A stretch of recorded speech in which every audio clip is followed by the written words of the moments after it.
Assalamualaikum warahmatullahi wabarakatuh. Bismillah, alhamdulillah, wabillah, wabifadlillah, wabisyafaati rasulillah, wabikaramati awliyaillah, wala hawla wala quwata illa billah, amma ba'd. Ada yang bertanya kepada saya tentang apa itu idhar menurut lugat dan apa itu idhar menurut kaidah ilmu tajwid. Idhar menurut lugat itu adalah al-bayan, artinya jelas atau transparan. Sedangkan menurut hukum tajwid adalah ikhruju kulli harfin min makhrajihi fayadharani 'inda hurufil harfi sittah. Jadi keluarnya setiap huruf, ikhruju kulli harfin min makhrajihi, dari makhraj huruf tersebut, fayadharani 'inda hurufil harfi sittah, maka menjadi jelas nun sukun atau tanwin tersebut ketika berhadapan dengan huruf halqi yang 6, yaitu hamzun fahaun thumma ainun haun muhmalatan thumma mim. Ketika nun sukun atau tanwin menghadapi huruf yang 6 itu, maka terhukumi idhar. Nah, ketika kita berbicara mengenai idhar yang berkaitan dengan lugat, itu al-bayan, saya mencoba menghubungkan dengan tugas kita sebagai manusia beriman. Artinya kita mencoba mengaplikasikan hukum idhar tersebut ke dalam kehidupan kita sehari-hari yang mana kita ini mengaku sebagai orang yang bertauhid. Nah, idhar itu kan masdar ya, dari al-haro. Ya, dari al-haro, atau kalau kita mengambil dari zoharo, zohirun, akhirnya itu. Nah, jadi idhar itu jelas, transparan, jangan ada yang ditutup-tutupi. Di dalam hubungannya terhadap tauhid, maka tugas kita sebagai insan beriman harus senantiasa berusaha menzahirkan Allah di dalam kehidupan kita sehari-hari. Kita harus merasa bersamanya dalam setiap keadaan, dalam aktivitas apapun. Kita harus merasa melihat Allah di dalam setiap gerak kita, di dalam setiap saat. Kita harus merasa mendengar. Kita harus merasa bahwa kita tuh digerakkan olehnya. Ini bagian dari mengaplikasikan hukum idhar di dalam kehidupan kita sehari-hari. Nah, dengan apa caranya? Cara menzahirkan Allah tersebut seperti apa? Itu maksudnya. Ya minimal kita bisa melihat Allah dengan af'alnya. Kita melihat Allah, menzahirkan Allah itu dengan af'alnya, dengan mahakaryanya, melalui mahakaryanya. Ketika kita melihat gunung yang begitu indah, kita tidak hanya sebatas sampai kepada gunung tersebut saja, tetapi kita harus berusaha untuk tembus pandang. Siapa yang mengadakan gunung tersebut? Siapa yang menciptakan gunung tersebut? Atau Anda melihat saya, kalau Anda tembus pandang, Anda tidak hanya sebatas sampai melihat pada diri saya saja, tetapi Anda akan berpikir, siapa yang menggerakkan saya? Siapa yang mengadakan saya? Siapa yang menzahirkan saya? Siapa yang menciptakan saya? Jadi minimal kita harus bisa melihat Allah, menzahirkan Allah itu melalui af'alnya. Kan ada kisah ya, ada kisah sepasang suami istri, istrinya meninggal.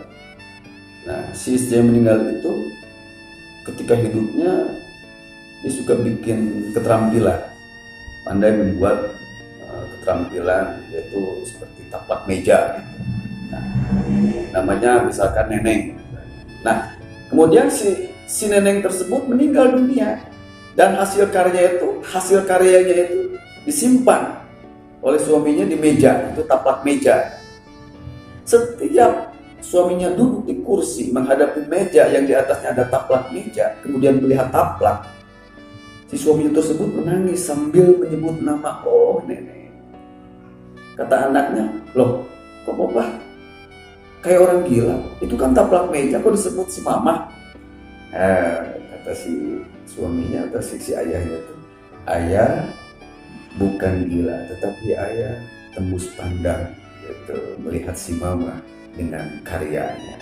Nah, itu adalah bagian dari al-bayan atau izhar yang harus kita aplikasikan ke dalam kehidupan kita sehari-hari. Nah, kembali ke masalah pokok izhar menurut ilmu tajwid, yaitu setiap huruf yang keluar dari makhraj huruf tersebut sehingga menjadi jelas nun, sukun dan tanwinnya ketika menghadapi huruf halq yang 6. Nun, sukun atau tanwin menghadapi hamzah, menghadapi ha, menghadapi ain, menghadapi ghin, menghadapi kha, menghadapi ha, itu hukumnya menjadi izhar.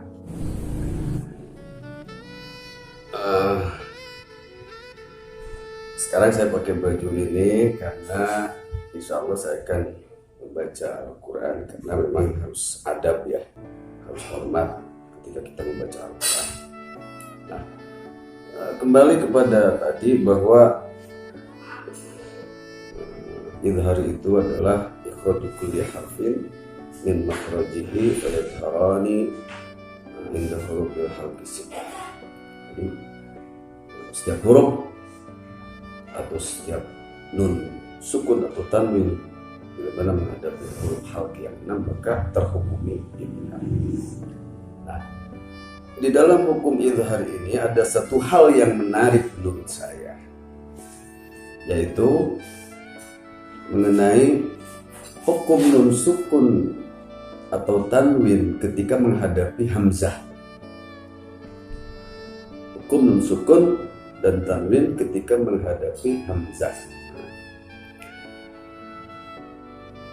Saya pernah berbicara kepada santri-santri ketika saya mengajar. Saya pernah bilang, kalau ada yang bertanya atau kalau ada ustadz yang mengatakan bahwa setiap nun sukun atau tanwin berhadapan dengan hamzah itu hukumnya izhar, maka kita harus balik nanya kepada dia. Jadi nanyanya begini, izhar itu menurut siapa? Izhar itu menurut siapa? Nun sukun atau tanwin menghadapi hamzah itu izhar, dan izharnya itu menurut siapa? Karena yang saya tahu, ketika nun sukun dan tanwin menghadapi hamzah, terhukumi izhar itu karena menurut Imam Asim riwayat Hafs. Sedangkan menurut Imam Nafi' riwayat Warash itu adalah nakal gitu. Atau menurut Imam Hamzah riwayat Khalaf itu hukumnya menjadi saktah. Contoh seperti in antum. Nah, menjadi izhar itu karena menurut Imam Asim riwayat Hafs menjadi izhar in antum. Tetapi kalau menurut Imam Nafi riwayat Warash, maka hukumnya menjadi nakal, dibacanya menjadi inantum. Terus menurut Imam Hamzah riwayat Khalaf, maka dibacanya menjadi saktah. Contohnya seperti in antum. Nah, gitu. Ini menarik sekali. Ternyata hukum tajwid itu berlaku menurut ikhtilaf bacaan qiraatnya masing-masing. Terbukti sukun dan tanwin menghadapi hamzah menjadi izhar itu karena menurut Imam Hafs. Sedangkan menurut Imam Waras menjadi nakal, menurut Imam Hamzah menjadi saktah. Baiklah, saya akan mencontohkan dengan suratul Fatihah. Kenapa suratul Fatihah? Karena suratul Fatihah itu adalah rukun di dalam sholat. Kita harus benar di dalam membacakan suratul Fatihah ketika sholat. Karena kata Nabi, la sholata liman lam yaqra bi Fatihatil Kitab. Tidak terhitung sholat, tidak akan termasuk sholat bila mana seseorang tidak membaca suratul Fatihah di dalam sholatnya. Artinya walaupun dia membaca Fatihah tetapi Fatihahnya salah, itu akan merusak pada keabsahan atau merusak sahnya sholat. Jadi Fatihah harus benar. Oke, kita mulai saja. A'udzu billahi minasy syaithanir rajim. Bismillahirrahmanirrahim. Alhamdulillahi rabbil alamin. Ar-Rahmanir Rahim. Maliki yaumiddin. Iyyaka na'budu wa iyyaka nasta'in. Ihdinas siratal mustaqim.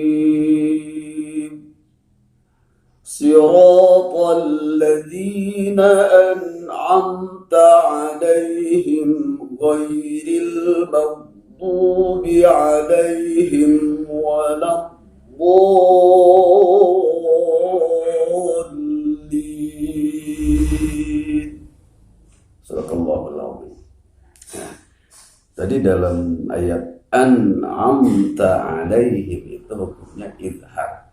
Nun sukun menghadapi ain, dibacanya harus seperti tadi, suratal ladzina an'amta, tetapi jangan terputus, jangan begini an'amta, tidak boleh, harus berjalan.